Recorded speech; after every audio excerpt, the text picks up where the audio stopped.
தேவன் நமக்கு தந்த வேத வசனம் யோவான் 5வது அதிகாரம் 8 மற்றும் 9வது வசனங்கள். இயேசு அவனை நோக்கி, எழுந்திரு, உன் படுக்கையை எடுத்துக்கொண்டு நட என்றார். உடனே அந்த மனுஷன் சொஸ்தமாகி தன் படுக்கையை எடுத்துக்கொண்டு நடந்து போனான். கிறிஸ்துவுக்குள் பிரியமானவர்களே, யோவான் 5வது அதிகாரத்தில் இவன் 38 வருஷமாக வியாதி உள்ளவனா இருந்தான் அப்படிங்கிறதையும் இயேசு கிறிஸ்து அவனுக்கு சுகம் கொடுத்தார் அப்படிங்கிறதையும் பார்க்குறோம். அதே மாதிரி லூக்கா 5வது அதிகாரத்தில் வெறுமையாக இருந்த பேதுருவின் படகை திரளான மீன்களால் தேவன் நிரப்பினார். மத்தேயு 17:15 நம்ம பார்க்குறோம், அடிக்கடி ஒருவனுக்கு பிசாசின் போராட்டம் வருது. தேவன் அவனை அந்த போராட்டத்திலிருந்து விடுதலை செய்கிறாரு. யோவான் 5 சொல்லப்பட்டபடி உங்களுடைய பிரச்சனை ரொம்ப நாளாக அவங்கள கஷ்டப்படுத்திகிட்டு இருக்கலாம். நீண்ட நாட்களாக இந்த பிரச்சனையோடு நீங்கள் போராடிட்டு இருக்கலாம். இல்லை, லூக்கா 5 சொல்லப்பட்டபடி அது ஒரு தற்காலிகமான பிரச்சனையாக உருவாகி இருக்கலாம். இல்லைனா மத்தேயு 17 சொல்லப்பட்டபடி அடிக்கடி வந்து போகிற பிரச்சனையாக இருக்கலாம். இப்போ தான் முடிஞ்சிருக்கும், ஆனால் மறுபடியும் அதே பிரச்சனை. அப்போ தான் சரின்னு சால்வ் பண்ணுவீங்க, மறுபடியும் அதே பிரச்சனை. இப்படி அடிக்கடி வந்து உங்களை தொந்தரவு பண்ணிகிட்ருக்கிற பிரச்சனையாக இருக்கலாம். இதில் எந்த வகையான பிரச்சனை உங்களை கஷ்டப்படுத்தி கொண்டிருந்தாலும் இந்த இரவு வேளையில், இந்த நாளில் தேவன் இவை எல்லாவற்றிலிருந்தும் உங்களுக்கு ஒரு விடுதலையை தருகிறாரு. தீர்க்க தரிசனமாக தேவன் உங்களுக்கு சொல்லுகிற வார்த்தை இதுதான். அவர் இன்றைக்கு உங்களுக்கு ஒரு விடுதலையை தருகிறாரு. ஜெபிப்போமா? எங்கள் அன்பின் பரலோக தகப்பனே, இன்று முழுவதும் என்னையும் என் குடும்பத்தில் இருக்கிற ஒவ்வொருவரையும் பாதுகாத்தீங்கப்பா. உண்மை நன்றியோடு துதிக்கிறோம் அப்பா, ஸ்தோத்தரிக்கிறோம். இந்த இரவு வேளையில் எங்களுக்காக நீங்கள் கொடுத்த இந்த வார்த்தைகளுக்கு நன்றி, ஒவ்வொரு வசனங்களுக்கும் நன்றி அப்பா. எங்களோடு பேசியிருக்கீங்க.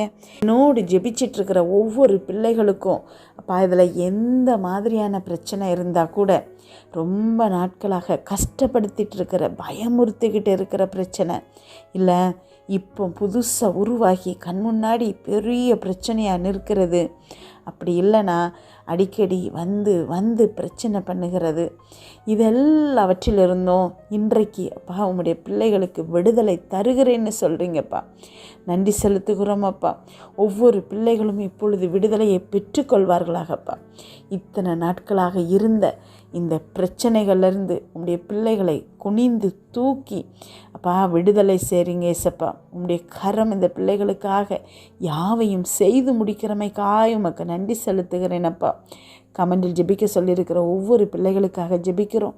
எல்லாருடைய ரிக்வெஸ்ட் மெசேஜும் நன்றி சொல்லுகிற மெசேஜாய் மாறணும்ப்பா. இன்றைக்கு அப்பா உம்முடைய பிள்ளைகளுடைய இருதயத்தில் இருக்கக்கூடிய கலக்கங்கள் நீக்கப்படுகிறமைக்காய் உமக்கு நன்றி செலுத்துகிறேனப்பா. எதையாவது குறித்து எப்பவும் பயந்துக்கிட்டே இருக்கிறாங்க. ஜெபிக்கிற நேரத்தில் கூட ஏதாவது ஒரு நினைவுகள் வந்து தொடர்ந்து ஜெபிக்க முடியாதபடிக்கு இந்த பிள்ளைகளுடைய இருதயத்தை ஆட்கொள்ளுதுப்பா. அமேன். ஜெபிக்கும்போது முழுவதுமாக நீங்கள் ஆட்கொள்ளுங்கப்பா. நீங்கள் ஆளுகை செய்யுங்க ஏசப்பா. ஜெப ஆவியை இந்த பிள்ளைகளுடைய இருதயத்தில் ஊற்றுங்க ஏசப்பா. இப்பொழுது கூட ஜெபிக்கும்போது அப்பா எங்களுடைய கண்கள் உங்கள் மேல் நோக்கமாக இருக்கட்டும் ஏசப்பா.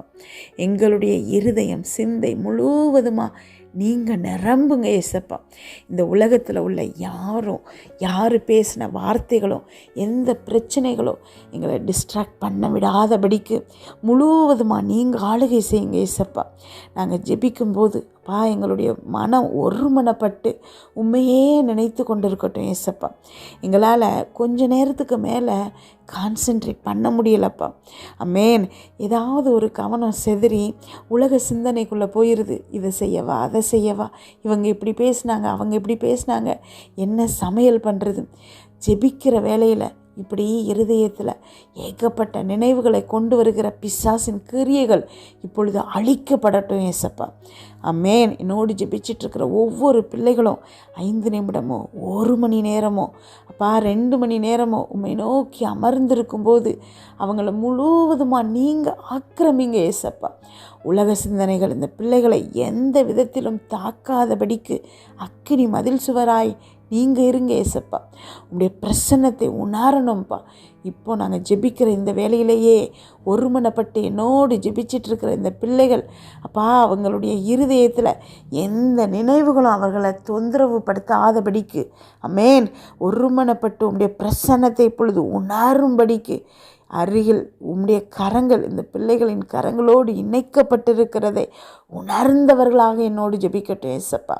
ஆமென். இந்த பிரசன்னத்தை உணரும்போது அப்பா உம்முடைய தொடுதலை உணரும்போது உம்முடைய ஆடையை தொட்ட 12 வருஷம் பெரும்பாடு உள்ள ஸ்திரீ உடனே சுகமானால்னு வசனம் சொல்லுதுப்பா. இன்றைக்கு உம்முடைய கரமே ஆணி பாய்ந்த காயங்களோடு இரத்தம் வடிதலோடு இந்த கரம் எங்களை தொடும்போது எங்கள் சரீரத்தில் இருக்கக்கூடிய அத்தனை பலவீனங்களும் மாற்றப்படுகிறதுப்பா. ஆமென். எல்லா கட்டிகளும் மறைகிறதுப்பா. சரீரத்தில் செயல்படாமல் இருக்கக்கூடிய அத்தனை உறுப்புகளும் செயல்படுதுப்பா. சுகர்னால் அப்பா ஏகப்பட்ட சைடு எஃபெக்ட்ஸ் மாத்திரைகளால் ஆமென் ப்ரெஷர் அப்பா ஸ்ட்ரெஸ்ஸு இன்னும் எத்தனையோ வியாதிகள்ப்பா. நன்றி அப்பா, ஸ்தோத்திரம் ஏசப்பா. அதெல்லாம் இப்பொழுது சரியாகிறதுப்பா. இயேசு கிறிஸ்துவின் கரம் காயமுள்ள இரத்தம் வடியும் இந்த கரம் அப்பா உங்களுடைய பிள்ளைகளை தொடுகிறமைக்காய் நன்றி செலுத்துகிறேனப்பா. சரீரத்துக்குள்ளே இருக்கக்கூடிய அத்தனை பலவீனங்களும் இப்பொழுது மாற்றப்படுகிறதுப்பா. உங்களுடைய இரத்தத்தினால் எங்களை கழுவும் போது அப்பா நாங்கள் நீதிமான்கள் ஆகிறதுனால ஹல்லேலூயா நாங்கள் உள்ளத்தின் ஆழத்திலிருந்து அப்பா உங்களுடைய இரத்தத்தினால் நாங்கள் நீதிமான்கள் ஆக்கியிருக்கோன்னு நினைக்கும் மாத்திரத்திலேயே பாவத்தின் விளைவுகள் இந்த நோய்கள் இந்த சாபங்கள் தரித்திரம் இதெல்லாம் எங்களை விட்டு நீங்குகிறதுப்பா. நன்றியப்பா நன்றியப்பா. உங்களுடைய தொடுகைக்கு நன்றி ஏசப்பா. உங்களுடைய தொடுகைக்கு நன்றி ஏசப்பா. உங்களுடைய கண்களில் கிருபையும் தயவும் கிடைத்ததற்கு நன்றி ஏசப்பா. துதிக்கிறோமப்பா, உமக்கு துதிக்கிறோமப்பா, உம்மை துதிக்கிறோமப்பா, உமக்கு நன்றி செலுத்துகிறோமப்பா. எல்லா துதி கன மகிமை எல்லாவற்றையும் உமக்கு செலுத்துகிறோமப்பா. ஒரு பிள்ளை கூட வெறுமையாய் திரும்பாதபடிக்கு என்னோடு ஜெபிச்சிட்ருக்கிற ஒவ்வொரு பிள்ளைகளையும் இப்பொழுது தொடுங்க ஏசப்பா. தொடுங்க ஏசப்பா. உங்களுடைய கரம் இந்த பிள்ளைகளை தொடுகிறமைக்காய் நன்றி செலுத்துகிறேனப்பா. ஒவ்வொரு பிள்ளைகளும் இந்த தொடுகையை உணரட்டும்ப்பா. ஆமென். என்னைய தேவன் தொடுவாரான்னு யோசிக்கிற பிள்ளைகளுக்கு நீங்கள் சொல்லுங்கள் ஏசப்பா. கெட்ட குமாரன் அவ்வளோ பணத்தையும் கெட்ட வழிகளில் செலவழிச்சிட்டு அப்பான்னு வரும்போது அப்பா நான் இந்த பாவம் செஞ்சேன் அந்த பாவம் செஞ்சேன்னு அவன் சொல்ல முற்படும்போது எதையுமே கேட்காம கட்டி அணைத்து அவனை கொண்டாடின தேவனப்பா. ஆமென். ஸ்தோத்திரப்பா. நன்றி ஆண்டவரே. அப்பா நாங்களும்ப்பா எத்தனையோ முறை விழுந்து போயிருக்கிறோம்ப்பா. உமக்கு விரோதமான காரியங்களை செஞ்சுருக்கிறோம்ப்பா. இன்றைக்கு உங்களுடைய கரங்களினால் எங்களை தொடுறீங்க ஏசப்பா. நன்றி ஏசப்பா. நன்றி ஏசப்பா. எந்த விதத்திலையும் தகுதியே இல்லாத எங்களை உங்களுடைய கரம் இப்பொழுது தொடுகிறதுப்பா. நன்றியப்பா. எங்களை நீங்கள் கொண்டாடுகிறீங்க ஏசப்பா. அதற்காக உமக்கு நன்றி செலுத்துகிறேன் அப்பா. இன்று இரவு இந்த பிள்ளைகள் தூங்கும்போது ஒரு சுகமான உறக்கத்தை கொடுங்கப்பா. நல்ல சொப்பனங்களை தரிசனங்களை கொடுங்க. பேசுங்க ஏசப்பா. நீங்கள் பேசுங்க ஏசப்பா. ஆமென். வார்த்தைகள் மூலமாக அந்த பிள்ளைகள்கிட்ட இன்றைக்கு பேசுகிறமைக்காய் நன்றி செலுத்துகிறேன். வீட்டை சுற்றியும் இரத்தத்தை தெளிக்கிறோமப்பா. அதிலிருந்து புறப்படுகிற வல்லமை எல்லா தீங்கு பொல்லாப்பு பொறாமை எரிச்சல்கள் கெட்ட ஆவிகள் பில்லி சூனியம் மந்திரம் சேவனை பாவம் சாப நோய் விபத்து எல்லாவற்றிலிருந்து இந்த பிள்ளைகளை விலக்கி பாதுகாக்கட்டும் ஏசப்பா. நாளை காலை எழுந்திருக்கும் போது புதிய கிருபையால் தாங்க இதை கேட்டுக்கொண்டிருக்கும் ஒவ்வொரு பிள்ளைகளின் இருதயத்தையும் உடைய கிருபையாலும் சமாதானத்தினாலும் பலப்படுத்துங்க. இயேசு கிறிஸ்துவின் மூலம் ஜெபம் கேளும் நல்ல பிதாவே. ஆமென்.